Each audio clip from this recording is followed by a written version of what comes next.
आप original comic बिलबिली comics में देख सकते हैं। शैतान के बादशाह ने जैसे ही उसे देखा फौरन से उसकी तरफ बढ़ा और अचानक से लड़का अपनी नींद से उठा और देखा कि वो एक कमरे में है। अरे ये तो सिर्फ एक ख्वाब था, शुक्र है। तभी खिड़की से कोई अंदर आया और कहा कि अब तुम मरोगे, और उसने उसके हाथ पर खरोच मारी और कहा कि जैसा कि मेरा शक था वो सही निकला। लड़के ने कहा कि मेरा नाम यान विनान है और मैं 29 साल का होने वाला हूँ। मैंने सुना है कि जिस जानवर ने हमला किया था वो शैतानों का बादशाह था, तो वो तुम हो, मगर मुझे नहीं पता कि ये सब क्या हो रहा है। अरे मैं तो अपने दोस्तों के साथ घूमने गया था पहाड़ों पर, मुझे नहीं पता था कि अगर मैंने रास्ता खोया तो मैं इतनी घमासान लड़ाई का नज़ारा देखूंगा।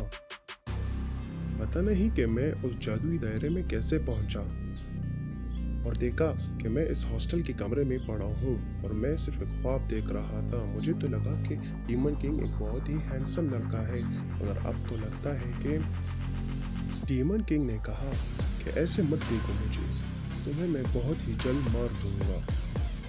हीरो ने कहा कि शांत हो जाओ और मुझे बताओ कि ये सब क्या हो रहा है, और सब कुछ बताओ।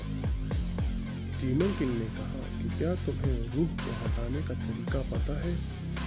लड़के ने कहा ये क्या होता है? ये एक ऐसा तरीका है जिसकी मदद से चाहे कोई भी जानवर हो, उसकी रूह को निकाल लिया जाता है और उसका जिस्म तबाह हो जाता है। उस बूढ़े ने काफी मेहनत करवानी पड़ी, मगर उन्हें ये नहीं पता था कि तुम भी वहां पर होंगे। मासूमों को बचाने के लिए उसने वो जादू तोड़ दिया और इसी तरह मैंने मौका देखकर वहां से भाग गया। तो एक तरह से मैंने तुम्हारी जान बचाई, तो फिर तुम मुझे क्यों मारना चाहते हो? डीमन किंग ने कहा कि जब वो बूढ़ा तुम्हें बचा रहा था तो हमारी रूहें आपस में मिल गई हवा में। हमारी रूहों का छोटे छोटे टुकड़े एक दूसरे के रूहों में घुस गए। दूसरे अल्फाजों में हम दोनों के पास एक दूसरे के छोटे छोटे टुकड़े हैं रूहों के। तो अब हमारे वजूद की किस्मत एक ही है और हमारी सारी जिस्मानी तकलीफें एक ही होंगी, और हाँ, इसमें मौत भी शामिल है। लड़का मुस्कुराया और कहा तो इसलिए तुम मुझे नुकसान नहीं पहुंचा सकते, मगर तुम तो कितने ताकतवर हो। बस अपनी रूह का टुकड़ा वापस ले लो, तुम हमेशा के लिए तो मेरे पास नहीं रह सकते। इस जादू से हम सिर्फ 3 साल बाद ही आज़ाद हो सकते हैं, और मेरी मर्जी जो मैं चाहूँगा। तो खामोश हो जाओ, मैं आज रात यही रुकूंगा, तो सो जाओ। लड़के ने कहा क्या 3 साल? आखिरकार ये सो गया। 3 साल? तुम्हारे साथ कौन 3 साल गुजारना चाहेगा? मगर डीमन किंग ने ये सब सुन लिया। लड़के ने कहा कि आखिरकार मेरी उससे जान छूटी, तो तुम भागने की कोशिश कर रहे हो, ख्वाब देखते रहो। तो इंसान इस लोहे के डब्बे में सफर करते हैं, ये तो काफी आहिस्ता है।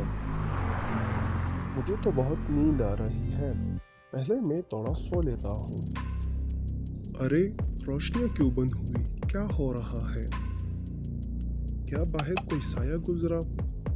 क्या शैतानी बादशाह मुझ तक पहुंच चुका है? और तभी अचानक से लड़के पर किसी चीज ने हमला किया। एक हाथ खिड़की से अंदर आया और उसे गिरा दिया। लड़के ने कहा तुम क्या चीज हो आखिर, जाओ यहाँ से। तभी शैतानी बादशाह ने उसे आग से जला दिया और कहा लगता है तुम मुसीबत में हो। हीरो ने कहा कि ये तो यहाँ पर है, मगर कैसे?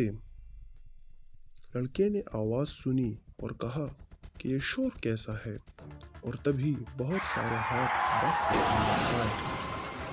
शोर मच गया कि अरे ये क्या हो रहा है, क्या बस क्रैश कर गई है? लड़के पर एक और हाथ ने हमला किया, मगर शैतानी बादशाह ने उसे भी काट दिया। शैतानों के बादशाह ने कहा कि चाहे जो कुछ भी हो जाए मगर मेरे पास ही रहना। अगर आपको पसंद आया तो लाइक करें और सब्सक्राइब करें।